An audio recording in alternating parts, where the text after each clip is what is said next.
তোমাদের সাথে এটা কালী যোগাযোগ করছি। অনেক দেরি হয়ে গেল জানি, তবুও ইচ্ছে হলো যে আজকে ভিডিওটা শেয়ার করি। কেমন হয়েছে অবশ্যই জানাবে। এটা আমাদের এখানে পুলিশ স্টেশন, থানার ভিডিও। তো কেমন লাগছে অবশ্যই কিন্তু কমেন্ট করে জানাবে। আর কমেন্ট যদি না করতে পারো একটা লাইক করে দিও।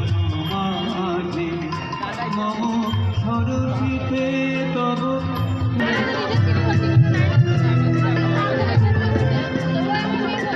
মাধুরী মরি অপূর্ব রূপ মাধুরী বসন্ত